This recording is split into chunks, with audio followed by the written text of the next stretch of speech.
မင်္ဂလာပါရှင် 44 channel ကနေကြိုဆိုပါရစေဒီနေ့ပြောပြပေးချင်တာကအိမ်မှာပဲလွယ်လွယ်ကူကူပြုလုပ်လို့ရတဲ့မြန်မာမုတ်လုံနည်းလေးတွေပါရှင်ကျဲဥခနုံထုတ်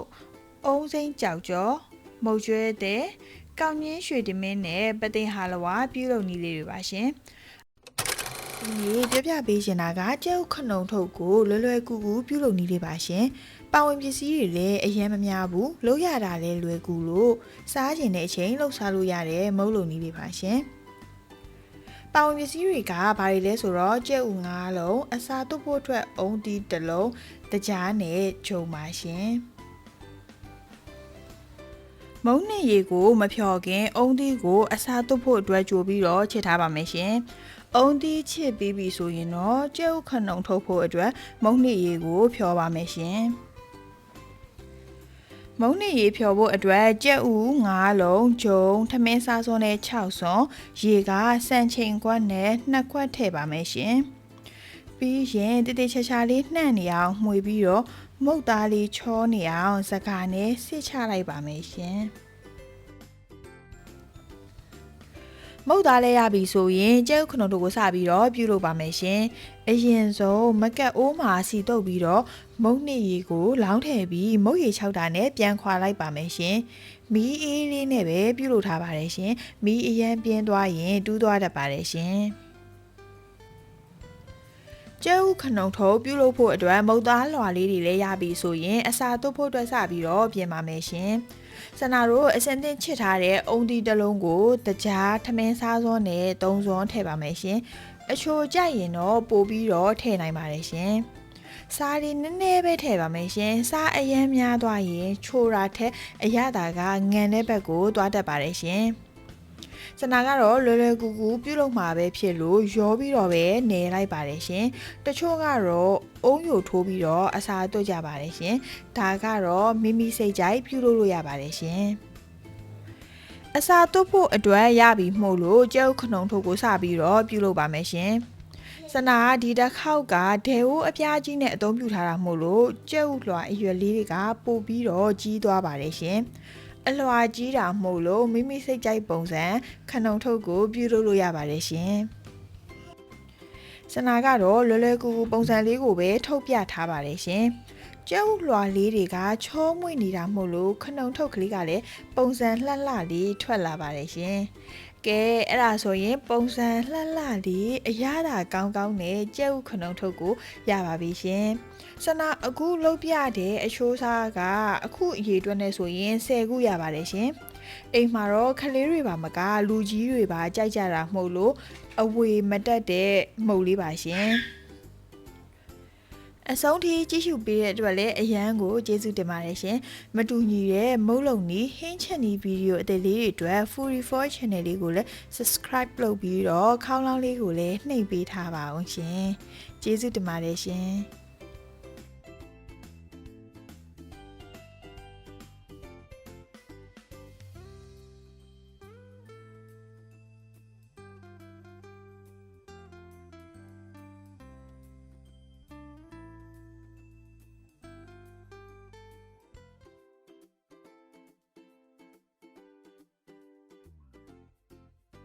မင်္ဂလာပါရှင်44 channel ကနေကြိုဆိုပါရစေဒီနေ့ပြောပြပေးခြင်းတဲ့မုတ်လုံနည်းလေးကတော့အုံးစိမ့်ကြောက်ကြောပြုလုပ်နည်းလေးပါရှင်အရင်ဆုံးပေါင်းပစ္စည်းလေးတွေကိုပြောပြပေးခြင်းပါတယ်ရှင်ကြောက်ကြော25 gram တစ်ထုပ်စနာကတော့တယ်လီဖုန်းမတ်တစ်စိတ်ကိုပဲအသုံးပြုထားပါတယ်ရှင်တကြားကစံချိန်ခွက်နဲ့တစ်ခွက်တကယ်လို့အချိုကြိုက်တယ်ဆိုရင်တော့တစ်ခွက်နဲ့တစ်ဝက်ကိုထည့်နိုင်ပါတယ်ရှင်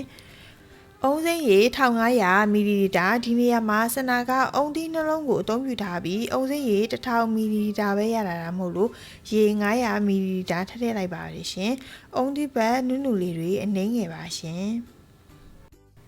အရင်ဆုံးအုံးသီးဖက်နုနုလေးတွေကိုချစ်ထားပါမယ်ရှင်အပေါ်ရန်အဖက်နုနုလေးတွေကိုပဲယူပါမယ်ရှင်အဲ့ဒါမှစားတဲ့အခါအဖက်နုနုလေးတွေကတထုပ်ထုံနေမှုလို့ပို့ပြီးတော့စားလို့ကောင်းပါတယ်ရှင်အုံးတီးဖက်ရင့်နေရင်စားတဲ့အခါမမကြီးနဲ့လုံးဝစားလို့မကောင်းပါဘူးရှင် အရင်ဆုံးအုံးစိမ်းရေ1500မီလီလီတာကိုအိုးရဲကိုထည့်ပါမယ်ရှင်။စူပွက်လာပြီဆိုရင်တကြားစံချိန်ခွက်နဲ့တစ်ခွက်ကြောက်ကြောမှုန့်25ဂရမ်တစ်ထုပ်ကိုထည့်ပြီးတော့အဆက်မပြတ်မှွေနေပေးပါမယ်ရှင်။အရသာလေးလေးပင်ပင်လေးဖြစ်နေအောင်စားလက်ဖက်ရည်စွန်းနဲ့တစွန်းကိုထည့်လိုက်ပါတယ်ရှင်။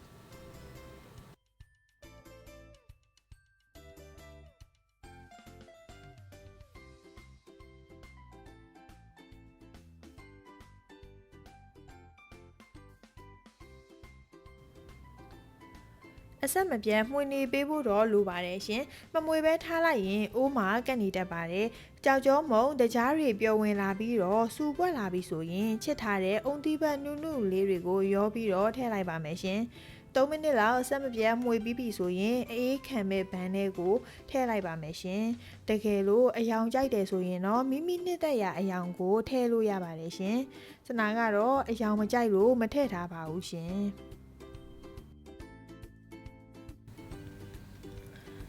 အေးခံမဲ့ဘန်းလေးကိုလောင်းထည့်ပြီးပြီဆိုရင်အပေါ်ရန်ကအမြုပ်လေးတွေကိုဖယ်လိုက်ပါမယ်ရှင်။တကယ်လို့အပေါ်ရန်ကအမြုပ်လေးတွေမဖယ်လိုက်ဘူးဆိုရင်အေးသွားတဲ့အချိန်မှာကြောက်ကြောမှာအပေါက်ပေါက်လေးတွေဖြစ်နေတတ်ပါတယ်ရှင်။ကြောက်ကြောလေးတွေခဲလာပြီဆိုရင်တော့မိမိနှစ်သက်ရာပုံစံကိုလှီးပြီးတော့သုံးဆောင်နိုင်ပါပြီရှင်။အုံးစိမ်းအရသာလေးကိုအုံးသီးဖက်နုနုလေးတွေနဲ့မှုတ်လို့စားလို့အရန်ကိုကောင်းပါတယ်ရှင်။လွယ်ကူမြန်ဆန်တဲ့မုတ်လုံနီးလေးမှုလို့စားချင်တဲ့အချိန်လောက်စားလို့ရအောင် like and share လေးလုပ်ပေးထားပါအောင်ရှင်အဆုံးထိကြည့်ရှုပေးတဲ့အတွက်လည်းအရန်ကိုကျေးဇူးတင်ပါတယ်ရှင်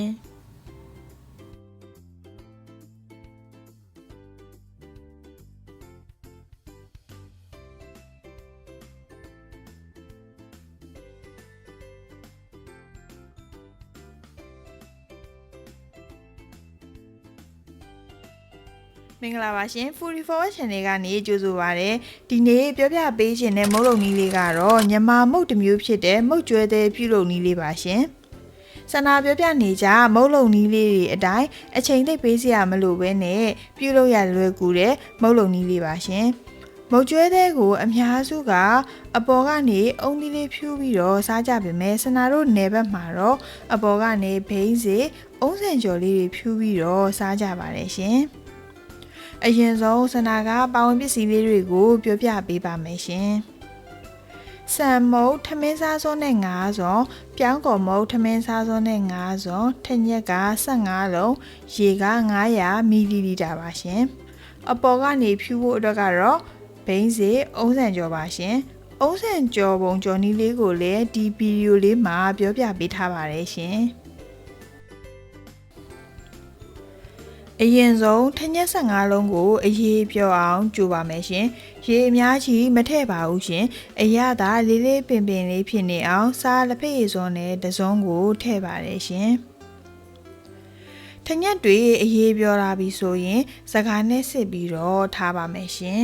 ။ထညက်ရည်လည်းရပြီဆိုရင်တော့မုတ်ကျွဲတဲ့ကိုစပြီးတော့ပြုလုပ်ပါမယ်ရှင်။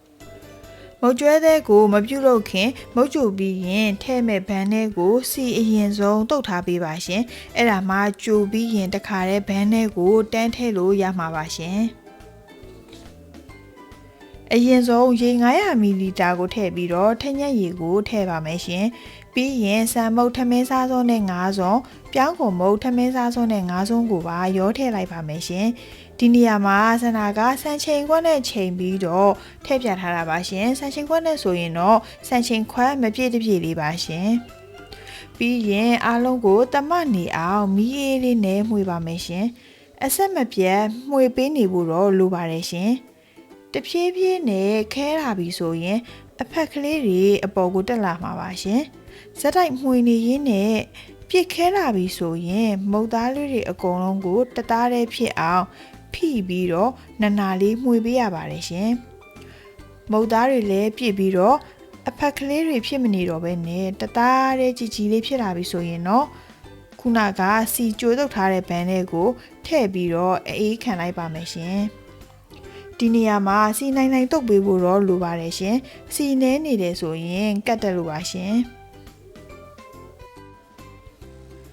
အပေါ်ရန်လေးတွေတင်းပြီးတော့ခဲလာပြီဆိုရင်မိမိစိတ်ကြိုက်ပုံစံတီးပြီးတော့အပေါ်ကနေဘိန်းစေအုံးစံကျော်လေးတွေဖြူးပြီးတော့သုံးဆောင်နိုင်ပါပြီရှင်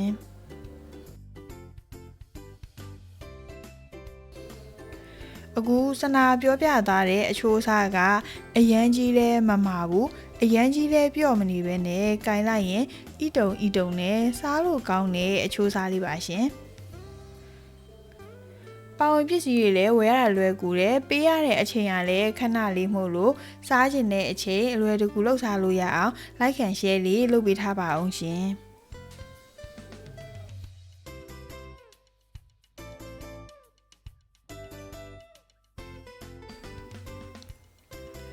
အုံးဆန်ကျော်လေးကစနာတို့အိမ်မှာအုံးထမင်းချက်စားဖို့အုံးရည်သွားညှစ်ရင်းနဲ့ထွက်လာတဲ့အုံးသီးပတ်လေးတွေကိုပြန်ယူလာတာပါရှင်အုံးရည်တွေညှစ်ပြီးတော့ထွက်လာတဲ့အဖက်လေးတွေမှုတ်လို့အစီအနှစ်တွေမရှိတော့တာမှုတ်လို့စီထည့်ပြီးတော့နီလာတဲ့အထိကြော်ထားတာပါရှင်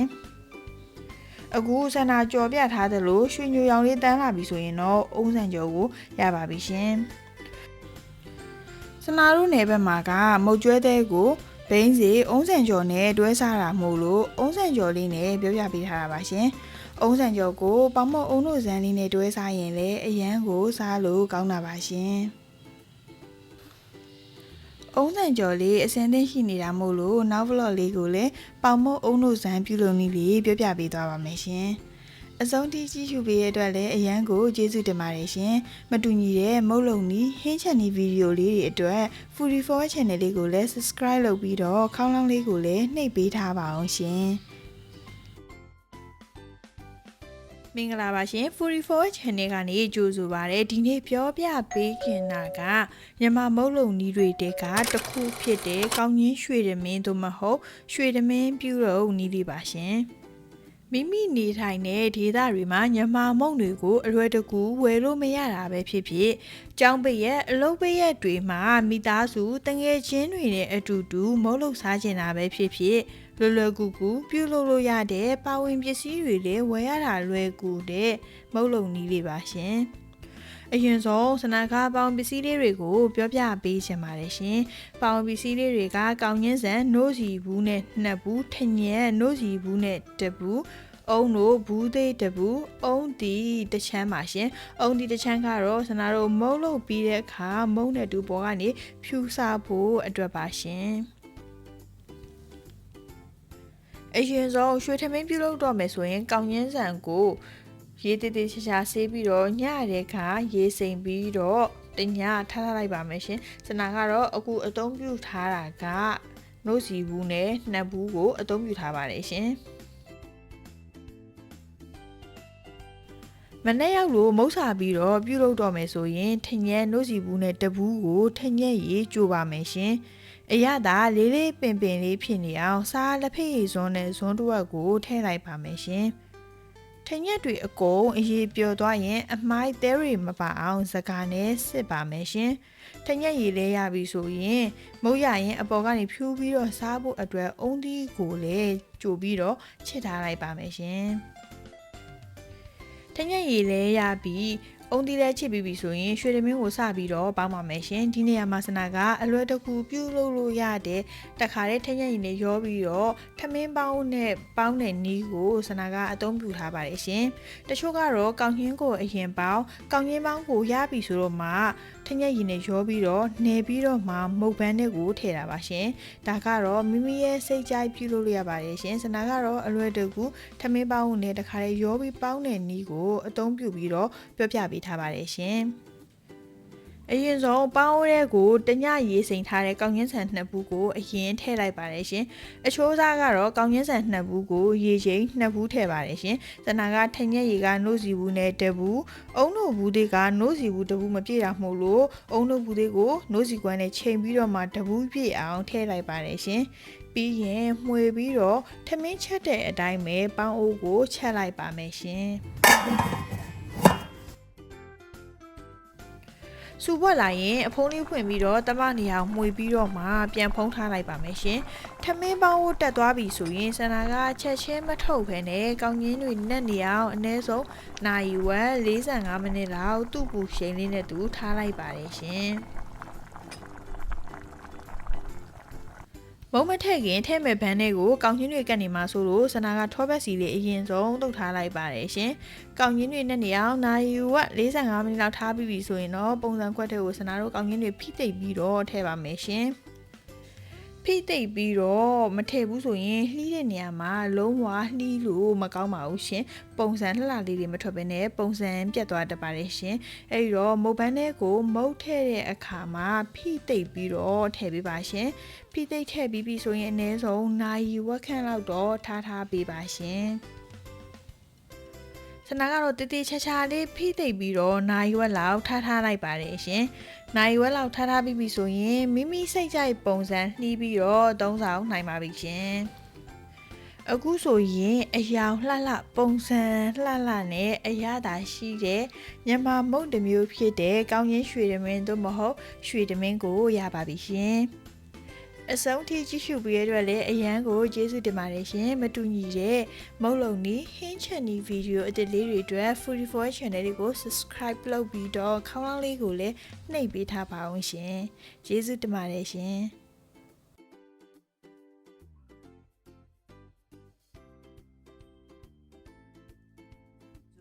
ဒီနေ့ပြောပြပေးချင်တာကညီမမုတ်လုံနီးတွေကတခုဖြစ်တဲ့ပသိမ်ဟာလဝါပြုလုံနီးတွေပါရှင်မြန်မာမုတ်လုံနီးအများစုကပြုလုပ်ရတာလည်းလွယ်ကူတဲ့အပြင်ပေါင်ပစ္စည်းတွေကလည်းဝယ်ရတာလွယ်ကူတာမဟုတ်လို့မိမိစားချင်တဲ့အချိန်လှုပ်ရှားလို့ရအောင်ဒီဗီဒီယိုလေးကို like and share လေးလုပ်ပေးထားပါအောင်ရှင်အရင်ဆုံးစနာကပေါင်ပစ္စည်းလေးတွေကိုပြပေးချင်ပါတယ်ရှင်မွေးကောက်ငင်းမုတ်တထုပ်ကြံတက်က20ကျက်သားဘိန်းဆေးက900ပို့အုံတို့ဘူးသေးတပူးနဲ့ထောပတ်စီထမင်းစားစွန်းနဲ့9စွန်းခံပါရှင်အရင်ဆုံးဘိန်းစီလေးတွေကိုအနက်လေးမှုေးနေအောင်လှော်ထားပါမယ်ရှင်ပြီးရင်ကြံတကာကိုလည်းကြိုထားပါမယ်ရှင်ပြစ်လေးလိုချင်တာမဟုတ်လို့ရေကိုစံချိန်ခွက်နဲ့တစ်ခွက်ထည့်ပြီးတော့ကြိုပါမယ်ရှင်ပြီးရင်အရသာလေးပင်လေးဖြစ်နေအောင်စားလက်ဖက်ရည်စွန်းနဲ့စွန်းတူဝက်ကိုထည့်ပါမယ်ရှင်ကြံတကာတွေအရေပျော်သွားရင်အမိုက်သေးတွေမပါအောင်စကားနဲ့စစ်ထားလိုက်ပါမယ်ရှင်ဘိန်းစီလေးလှော်ပြီးသွားပြီးကြံတကာရေးလဲရပြီဆိုရင်မှုေးကောင်ငင်မုတ်ထုပ်ကိုစပြီးတော့ရေဖြော်ပါမယ်ရှင်စံချိန်ခွက်နဲ့ဆိုရင်မှုေးကောင်ငင်မုတ်တစ်ထုပ်ကိုစံချိန်ခွက်2ခွက်ရပါတယ်ရှင်ရေကိုလည်းဇားတူထဲမှာဖြစ်တဲ့အတွက်စံချိန်ခွက်နဲ့ရေကိုလည်း2ခွက်ထည့်ပြီးတော့ဖြော်ပါမယ်ရှင်တမနေအောင်မှုေးပြီးပြီဆိုရင်တော့ဟာလဝါကိုစပြီးတော့ပြုလုပ်ပါမယ်ရှင်အရင်ဆုံးမကတ်အိုးရဲကိုကောင်းကြီးမုတ်ဖြော်ရတာကိုမုတ်သားလေးညှင့်နေအောင်စကားစစ်ပြီးတော့ထည့်ပါမယ်ရှင်ပြီးရင်ကြံတကာရေကိုထည့်ပါမယ်ကြံတကာရေကိုထည့်ပြီးပြီဆိုရင်အုံတို့ဘူးသေးကိုဖောက်ပြီးတော့ထည့်လိုက်ပါမယ်ရှင်ပြီးရင်ထောပတ်စီထမင်းစားစွန်းနဲ့9စွန်းကိုလည်းထည့်လိုက်ပါမယ်ရှင်အကုန်လုံးထည့်ပြီးပြီဆိုရင်ဖြည်းဖြည်းချင်းတမနေအောင်ရောပြီးတော့မှွေနေပေးပါရှင်တဖြည်းဖြည်းနဲ့ပြစ်လာပြီဆိုရင်တော့မီးကိုလျှော်ပြီးတော့မီးအေးလေးနဲ့ဇက်တိုင်းမှွေနေပေးဖို့လိုပါတယ်ရှင်15မိနစ်20လောက်မှွေပြီးလို့ရွှေဝါရောင်လေးတန်းလာပြီဆိုတော့မှဘိန်းစီတွေကိုရောပြီးတော့ထည့်လိုက်ပါမယ်ရှင်ရွှေဝါရောင်လေးလည်းတန်းလာပြီးစီစီထွေးထွေးလေးလည်းဖြစ်လာပြီဆိုရင်အိုးကိုချလို့ရပါပြီရှင်မုတ်ထက်မဲ့ဘန်းကိုတော့အရင်ဆုံးထောပတ်စီတုတ်ထားရင်ပို့ပြီးတော့အဆင်ပြေပါမယ်ရှင်အဲ့ဒါမှမုတ်ချတဲ့အခါမှာတခါတဲ့ဘန်းလေးကိုတန်းပြီးတော့ထည့်လို့ရမှာပါရှင်မုတ်ထက်ပြီးပြီဆိုရင်အနည်းဆုံးနာရီဝက်45မိနစ်လောက်တော့အေးခံပြီးရင်စိတ်ကြိုက်သုံးဆောင်လို့ရပါပြီရှင်ထောပတ်နဲ့လေးမှုန့်လေးနဲ့မှုန့်လို့စားလို့ပို့ပြီးတော့ကောင်းပါတယ်ရှင်ရေနေရာမှာနွားနှုတ်ကိုလည်းစားထိုးပြီးတော့အသုံးပြုနိုင်ပါတယ်ရှင်တကယ်လို့မမလေးလိုချင်တယ်ဆိုရင်တော့ပို့ပြီးတော့စီစီပိုင်လေးဖြစ်နေအောင်မှွေနေပြီးမှချပါရှင်အပြော့အမှာကမုတ်ထိုးပြီးတော့ချတဲ့နေရာမှာစကားပြောတာမဟုတ်လို့အနည်းဆုံးရွှေညိုရောင်လေးတန်းလာမှချပေးရမှာပါရှင်တကယ်လို့ရွှေညိုအောင်မတန်းခင်ဖွေးကြီးပဲချလိုက်တယ်ဆိုရင်ဟာလဝါကပို့ပြီးတော့ပြော့နေမှာကိုအထူးဂရုစိုက်ရမှာပါရှင်တနာတည်ချာလေးပြောပြပေးထားတာမို့လို့စားကျင်တဲ့အချိန်လှုပ်ရှားလို့ရအောင်ဒီဗီဒီယိုလေးကို like and share လေးလုပ်ပေးထားပါအောင်ရှင်တကယ်လို့ subscribe မလုပ်ကြသေးဘူးဆိုရင်လည်းမုတ်လုံဒီဟင်းချန်ဒီဗီဒီယိုလေးတွေအသစ်တင်သမျှကိုသိနိုင်အောင် subscribe လုပ်ပြီးတော့ခေါင်းလောင်းလေးကိုလည်းနှိပ်ပေးထားပါအောင်ရှင်အဆုံးထိကြည့်ရှုပေးရတဲ့အတွက်လည်းအရန်ကိုကျေးဇူးတင်ပါတယ်ရှင်